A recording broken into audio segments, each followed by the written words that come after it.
This is San Francisco. Welcome to San Francisco.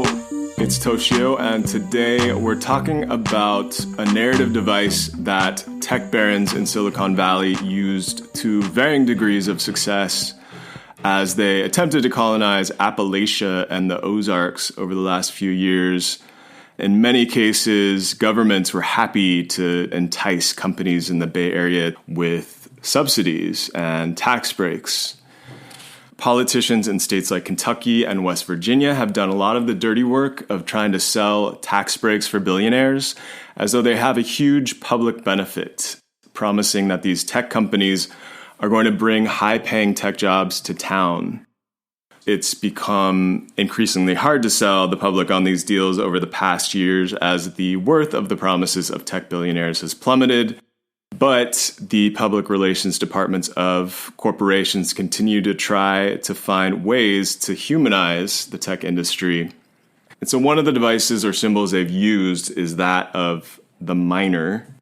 If you grow up in California, then you are inundated by histories of the gold rush and the 49ers, who are generally presented to us as these entrepreneurs of the mid-1800s sent into the West to fulfill manifest destiny and get rich quick.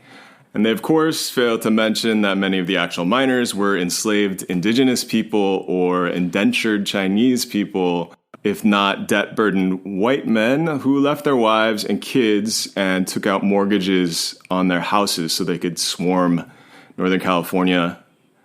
The tech industry's PR is using the symbol of the miners to mean one thing in Northern California and something very different in places like Kentucky and West Virginia, where the coal mining industry has been declining for many years. Even though many of the coal mines have closed, the symbol of the miner continues to carry weight. Less than 10 years ago now, tech bros in the Bay started teaming up with politicians in places like Louisville, Kentucky, using the symbol of the coal miner as part of their campaigns to eventually get states to offer government subsidies and tax breaks to crypto mining operations. They promised that they'd bring local jobs to the economy, so it was worth the tax breaks and also the massive amounts of energy it would take to fuel what are basically giant server farms for crypto. I talked to Tom Sexton, who's based in Lexington, Kentucky, where he co-hosts the Trillbilly Workers Party. The show has tracked some of the ways venture capitalists have tried to ingratiate themselves locally in Appalachia, and Tom is always able to talk shit on some of the darkest news of the day with empathy. And if you like this show, you will probably like Trillbilly Workers Party better. Here is the conversation with Tom.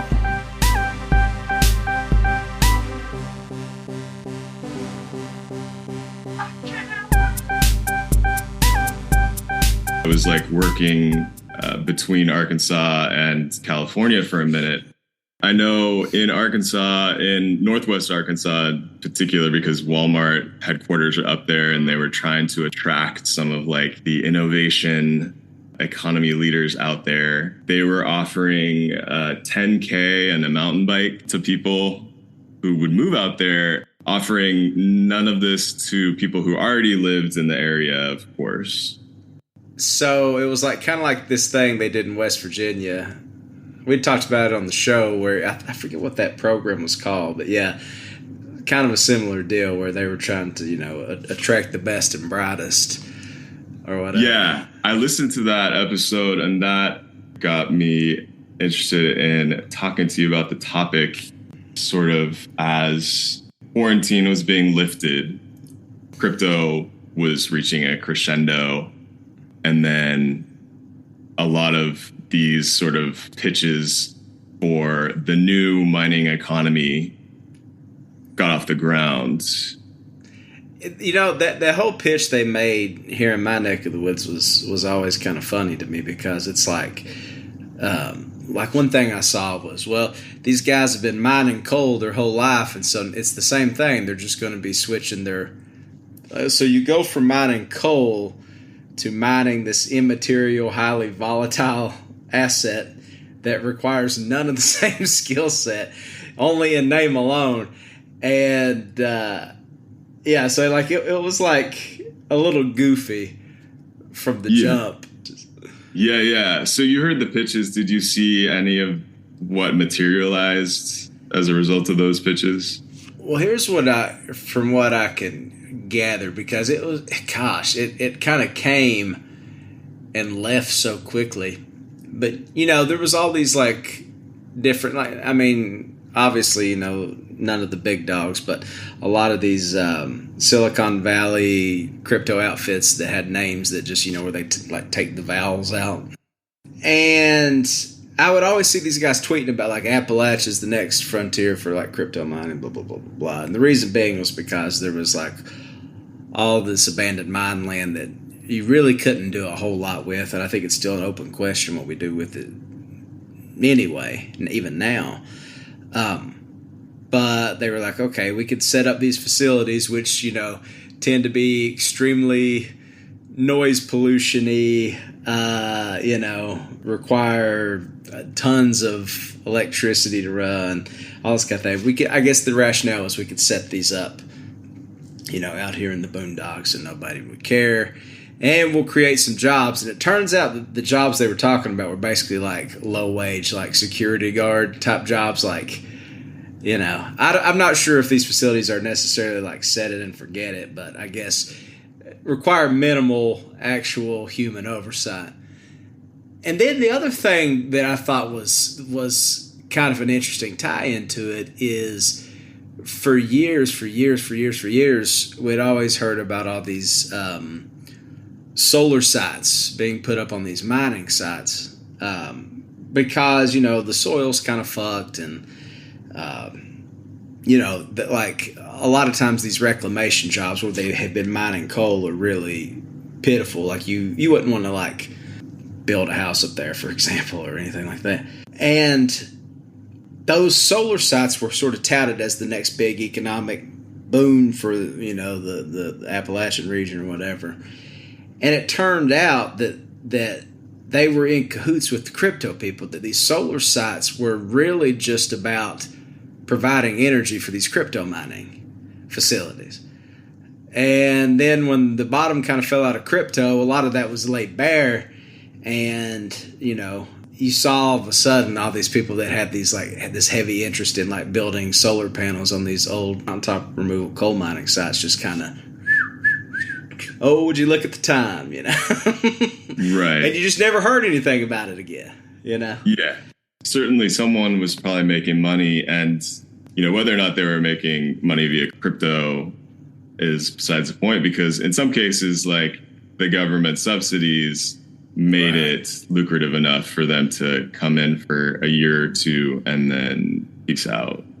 Well, our Democratic governor went whole hog on it. I remember in one of his state of the, I think he calls them state of the bluegrass speeches or whatever, he had talked about, like, you know, they're bringing like a Ford plant here that's going to specialize in EV vehicles, and then he was all on board with crypto, and then like now he's kind of distanced himself from it in like an election year, because I think crypto has to still be involved with it, like post SBF and all that stuff. It just seems a little low rent, you know, even in a state that like just legalized sports betting like 2 days ago.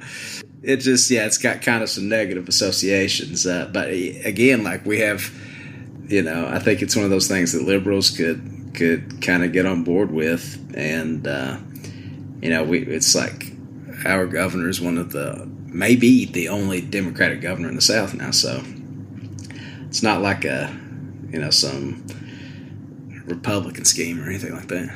Right. Yeah, no, for sure. I mean, like San Francisco, you don't run as a politician on anything else than a Democratic ticket if you want to win.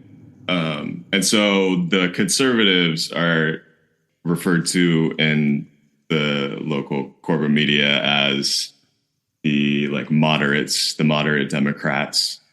but at the end of the day, everyone is all under that big tent. Yeah, no, totally. Yeah. I mean, when your class interests intersect, it's not, you can make plenty of concessions. I think you see this now with it's funny because we're talking on 9/11 and you just see all these people like the head of the PGA Tour, when he would be grandstanding about 9/11 a couple of years ago, and now they're completely bankrolled by the Saudis, and it's just like nothing matters anymore. It's depressing, but I appreciate listening to you and Terrence talk shit about all these things. It does somehow assuage the pain. We did an episode that people can find in the archives about the Twitter tax break, which was basically a free-for-all for tech companies who promised to hire people locally in an area that a few developers wanted to gentrify.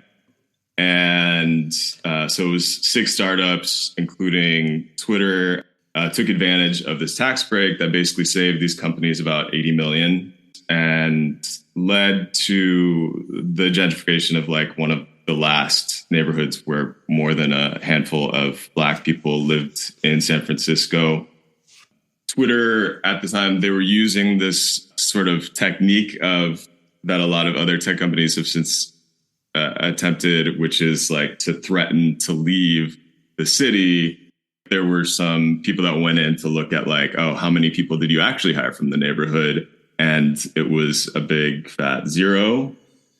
Not even a janitor could they say, or, security guard. So it's not even the sort of low wage kind of entry level stuff that really makes everything go. They couldn't even point to something like that. Right. Yeah. And so the promise, a lot of these sort of companies make, given that the crypto mining schemes were so quick to leave, are you aware of how this sort of tech colonization, did it leave any infrastructure behind? Well, I think what it was doing more than anything was kind of leeching off the already existing infrastructure. And then the other thing too, chief among that being this sort of low union density, workforce that's, sort of itching for something to come and bail us out. It's kind of nothing new. I know, if you even go back 5-10 years ago, the big thing was there was a phrase coined, and I hate to even say it because it makes me want to just, but there was this initiative called Silicon Holler, where they were going to teach out-of-work coal miners how to code. And it's the thing about all the tech overtures into Appalachia is they're always a day late and $1 short, because by the time we were going to train up all these out-of-work miners, coding didn't really pay like it did in the early aughts or whatever. You know what I mean? It's okay, so we're just trading these jobs, these sort of industrial jobs that in the not too distant past were paying these guys, were taking home. My brother-in-law was a coal miner, took home $250,000 one year. And now it's that their grand ideal is we'll teach them to code and we'll get in on, what they were saying was the ground floor, but really was after the boom had passed of, these tech jobs that were supposedly coming. And I don't know how many of those type jobs ever materialized, if much of any. But certainly it felt like the crypto mining was kind of an extension of that stuff. And it was never clear how out-of-work coal miners, they always use out-of-work coal miners because that's just kind of a stand-in. It's almost like farmers, it's this unimpeachable American archetype of hardworking, whatever, which in reality accounts for, even at its peak, accounted for very little of the overall economic picture. The reality is service workers and those type jobs, healthcare jobs to some extent, were the bulk of the jobs, but the coal miners got sort of all the valor because they made a pretty useful political football there for a while, at least in the early Trump era. And, their influence has waned to some degree, but they still, every once in a while, they'll pop up and make some noise. But, I think that the whole crypto thing was just like, okay, they're not buying coding anymore. Let's just use the tech thing du jour to sell these guys on, what the next thing is. And then in the meantime, we'll make money off of it because it's kind of a glorified real estate scheme. Even if you, like you said, you don't make any money off the actual crypto. Yeah. I hope that people are ready for the AI kind of hype that will hit you all like. You're eventually. So right there. You're so right. That's going to be the next thing in like 6 months. Coal miners working in AI. That's an extremely good call. It is still going strong here for sure. But it is interesting. Yeah, like I was thinking back to like, and Arizona was like positioning itself similarly. It was calling itself the Silicon Desert. A bunch of PR done around that. But yeah, in the Bay Area, like, of course, we have like the symbols of the gold rush and 49ers. And that mining is still used by the media and the industry to talk about tech. Would you mind saying a little bit about like when you became aware of the significance of the symbol of the coal miner, where you grew up, but also like when you saw that it had like this cultural capital, like in places like California? Yeah. So in my lifetime, I think, I can remember being a kid and talking to, my uncles and their friends and stuff, all these guys that worked in the mines. And, they would be upset at the like shabby treatment that they would get. Particularly, this is going to get in the weeds just a hair, but I'll try to explain it for folks that this is Greek to. But there's this oil man in my community named Don Childers who, he just kind of owns everything. He's like, owns every piece of property, whatever. In his stores back like in the 90s and stuff like that, like if coal miners would come in there off duty to like pick up groceries or get whatever, and they would have like, the coal dust on their face and on their uniforms and stuff, they would like antagonize these guys for tracking like coal dust into the stores. Fast forward to Obama era when, disproportionately Republicans, but like even plenty of Democrats too, particularly Democrats in the South, sort of used this sort of war on coal rhetoric that like the Obama administration was going to destroy the coal industry and all this stuff. And it was powerful. So you go from in the 90s, like this guy was kicking coal miners out of his gas stations to Obama war on coal era. He rolls out the red carpet for their dusty ass boots, So they like sort of fast got this sort of valor that approached something of like a Purple Heart veteran would, like how some dad at Home Depot who never served and feels some sort of guilt for that would like, walk up to one of these guys and say, thank you for your service. Like that's the kind of shit that was happening with coal miners. Like people were like, not necessarily thanking them for their service, but like affording them that same sort of respect and stuff. And then it just sort of went from there and mutated into this thing around, early Trump era where it was like, the beleaguered coal miner is at the end of his rope. And what happened was journalists quit finding these guys sort of organically, and they started like calling like media connects in these places and saying, listen, I need a coal miner. He has to be out of work. Like, this is the story I'm writing. Find me the guy that I can just fit in there.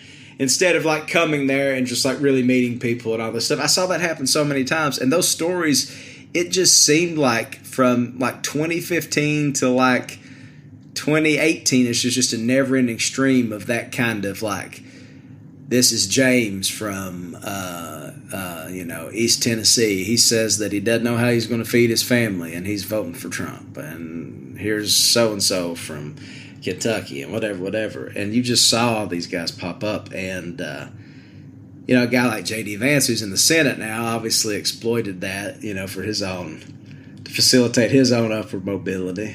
And, so thankfully that stuff has kind of slowed down a bit. But you're right.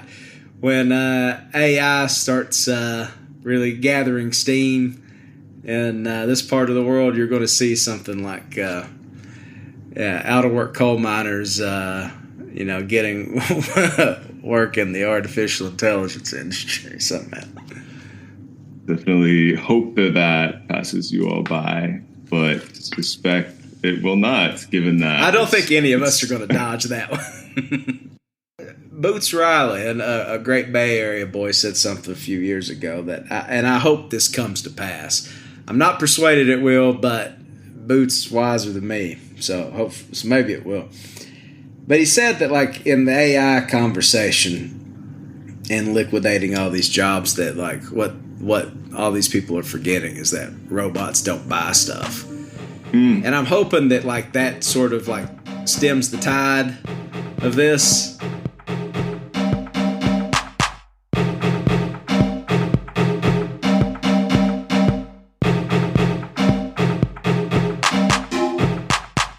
Thank you for listening to Sad Francisco, which is produced by Toshio Moronic and Caitlin Wood. If you like the show, please go to patreon.com/sadfrancisco, where you can throw some money our way and also find all of the past episodes. Thank you to Adele. Thank you to the other Thomas for helping us out.